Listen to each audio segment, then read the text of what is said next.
Everyone, स्वागत है आप सभी का अपने यूट्यूब चैनल प्रैप विद विजेता पर। तो कैसे हो आप सभी? आई होप आपकी पढ़ाई बहुत अच्छी चल रही होगी।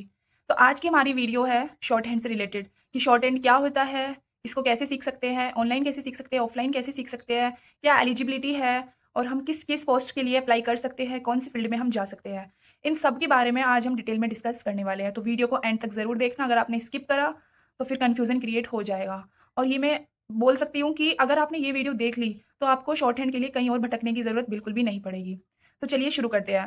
तो शॉर्ट हैंड क्या है? शॉर्ट हैंड एक रैपिड राइटिंग है जो हम एब्रिविएशन का यूज़ करके, स्ट्रोक्स का यूज़ करके या फिर लेटर्स का यूज़ करके हम एक राइटिंग को लिखते हैं। मतलब कुछ समझ नहीं आया? आप स्क्रीन पर देख पा रहे होगे मंडे, MONDAY को मैंने एक छोटी-सी आउटलाइन में लिख दिया। तो ये जो ऊपर है वो हमारी इंग्लिश है और नीचे हमारी शॉर्ट हैंड है।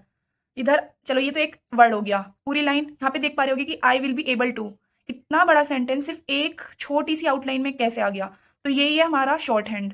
मतलब शॉर्ट हैंड का क्या है कि बहुत सारी लाइंस या बहुत सारे वर्ड्स को एक छोटी सी आउटलाइन में ये कन्वर्ट कर देता है।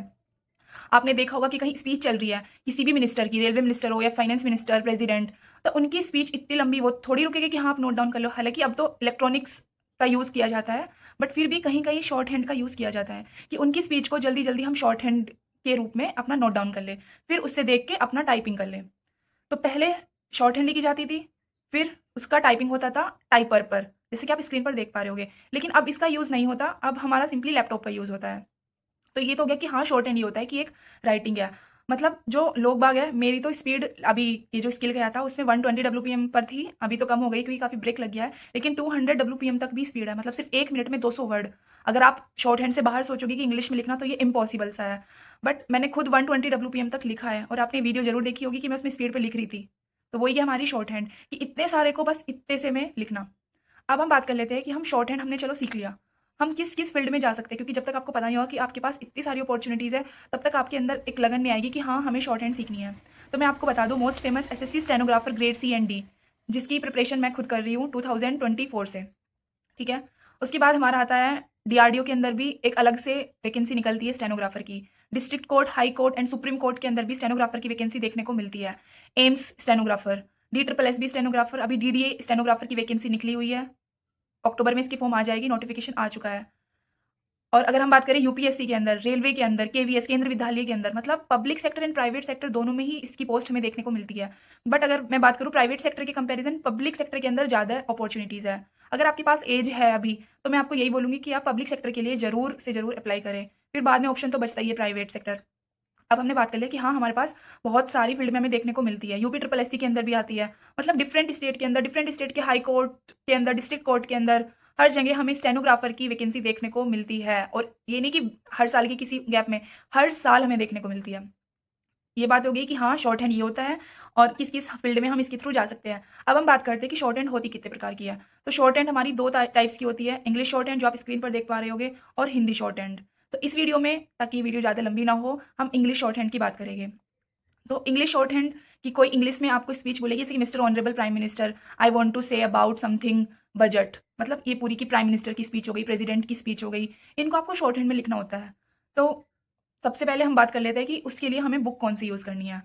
तो एक आती है ये जो मैंने खुद यूज़ किया है, आप देख पा रहे होगे, छोटी सी बुक है, Pitman short hand instructor and की।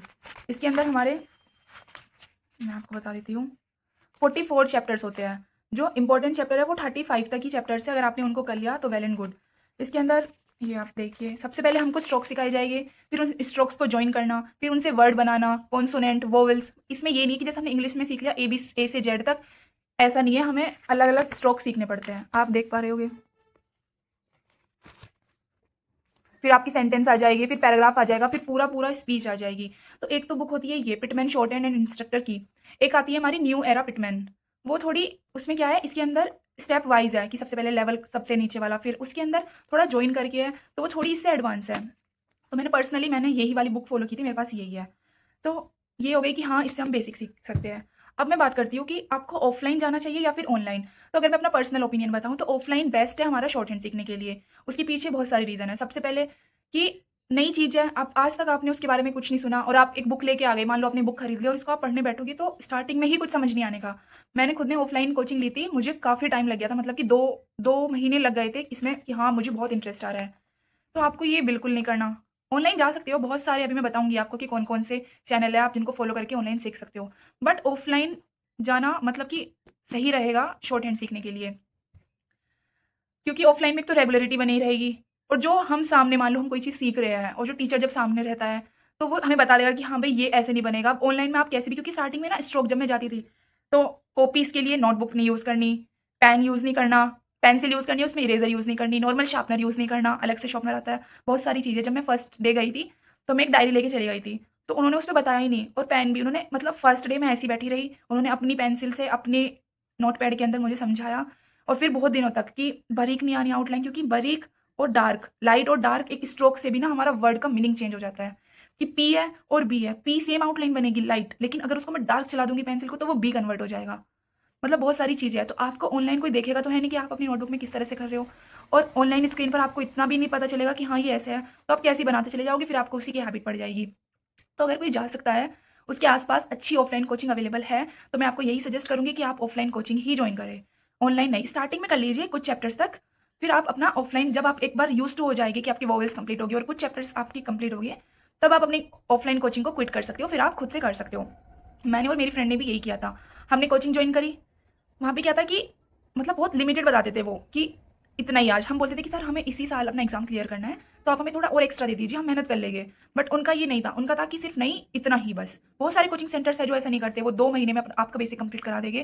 तो आप कम से कम 2 से 3 महीने अपनी ऑफलाइन कोचिंग ज्वाइन कर लीजिए। अगर आपको लगता है कि आप ऑफलाइन रेगुलर जा सकते हो एंड तक, तो आप उसको कैरी करिए, मतलब करते रहिए, वरना आप क्विट कर दीजिए, आप अपना ऑनलाइन कर लेना उसके बाद। तो अगर दिल्ली एनसीआर के आसपास का कोई हो स्टूडेंट, अगर वो ऑफलाइन कोचिंग के बारे में पूछना चाहता है तो वो कमेंट बॉक्स में बता देना। अब मैं ऑनलाइन कोचिंग की बात कर लेती हूँ। अगर आपको यूट्यूब से पढ़ना है तो आप स्क्रीन पर देख पा रहे होगे, ये हमारे चैनल्स हैं, आप इनको फॉलो कर सकते हो। इनमें से आप फर्स्ट वीडियो चला के देख लेना, जिसकी भी आपको अच्छी लगे कि तीनों ही हमारे चैनल बेस्ट है, जिसका आपको अच्छा लगे कि हाँ इससे मुझे ज़्यादा समझ आ रहा है, तो आप उसी चैनल को फॉलो कर लेना। ये हो गई कि आपको ऑफलाइन ऑनलाइन, ठीक है। अब मैं पर्सनली जो हूँ SSC stenographer grade C and D field से बिलोंग करती हूँ। मैं कैसे पहुँची यहाँ पे? मेरा बिल्कुल भी एम ये नहीं था कि मुझे स्टेनोग्राफी करनी है। मैं तो अपने फाइनल ईयर मेरा खत्म हुआ ग्रेजुएशन का, उसके बाद की दिल्ली पुलिस कांस्टेबल की वैकेंसी फॉर्म आ चुके हैं, तो ठीक है फॉर्म भर लिया। थोड़ा बहुत 3 महीने लगातार अच्छे से मेहनत करी दिल्ली पुलिस की, उसका एग्जाम हुआ, तब भी हमारा स्टेनोग्राफर का, मैंने स्टेनोग्राफर की हाँ ये इसके अंदर कॉम्पिटिशन कम है ऐसा बोला गया था, बट ऐसा बिल्कुल भी नहीं है। मैंने एग्ज़ाम दिया और उसमें मेरा ग्रेड डी के अंदर क्लियर हो गया था। फिर जो मेरा पहले स्किल होता है हर फील्ड में, ऐसा नहीं है कि बस आपने शॉर्ट हैंड सीख लिया और आपका सिलेक्शन हो गया। पहले स्किल होता है, किसी-किसी में स्किल पहले होता है, किसी-किसी में सीबीटी बाद में होता है। किसी-किसी में सीबीटी पहले और स्किल बाद में।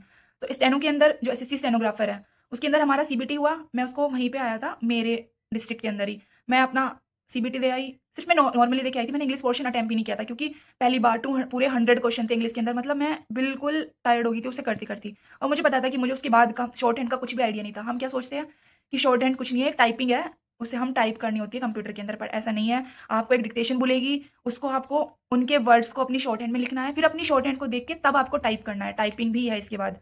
अलग-अलग फील्ड के अंदर अलग-अलग शॉर्ट हैंड की स्पीड मानी जाती है। अगर मैं एसएससी स्टेनोग्राफर की बात करूँ तो ग्रेड डी के अंदर 80 डब्ल्यूपीएम है, मतलब कि 1 मिनट में आपको 80 वर्ड्स की स्पीड से डिक्टेशन बोलेगी, ग्रेड डी में।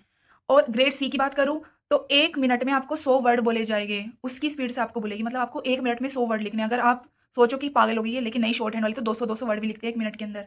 मेरी तो हाईएस्ट 120 तक ही गई थी, अभी वापस से ट्रैक पे आया तो देखते हैं कहाँ तक जाएगी।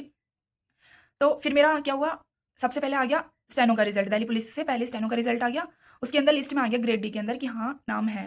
फिर स्किल का आया तो बरेली आया, काफ़ी दूर है और मुझे कुछ पता भी नहीं था कि हाँ शॉर्ट हैंड क्या होती है, कुछ नहीं। फिर मैं उसकी तैयारी करने के लिए यहाँ पे गाजियाबाद आई हूँ।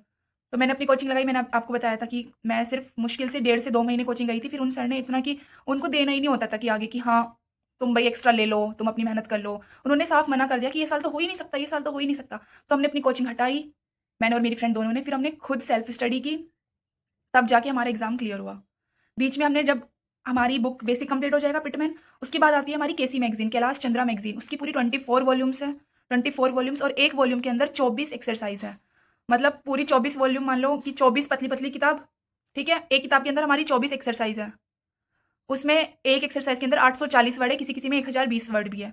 तो हमें इसको करने के बाद हम केसी करते हैं। जब हम केसी की हमारी 5 से 7 वॉल्यूम्स कंप्लीट हो जाती है, तब हम प्रोग्रेसिव मैगज़ीन पे जाते हैं। प्रोग्रेसिव मैगज़ीन मंथली वाइज़ निकलती है कि जनवरी 2025 की मैगज़ीन। उसके अंदर क्या होता है, जो अभी जनवरी के अंदर कोई भी प्रेज़िडेंट स्पीच बोली होगी या फिर प्राइम मिनिस्टर ने कोई स्पीच देगी, उनका कंपाइलेशन होता है। हम उनको शॉर्ट हैंड में करते हैं जितने मंथ्स की आपको करनी है। फिर और एडवांस जाने के लिए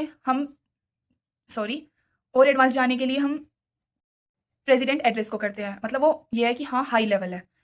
और अगर हम बात करें कि कोर्ट वगैरह की, तो उसमें हमें लीगल डिक्टेशन की ज़्यादा प्रैक्टिस करनी होती है इन सब के कंपैरिजन। उसके अंदर भी यही होता है कि हम केसी करेंगे और प्रोग्रेसिव करेंगे, और ये बस उसके अंदर लीगल मैटर को हमें ज़्यादा प्रेफरेंस पे देनी पड़ती है। तो यही है हमारा पूरा प्रोसेस।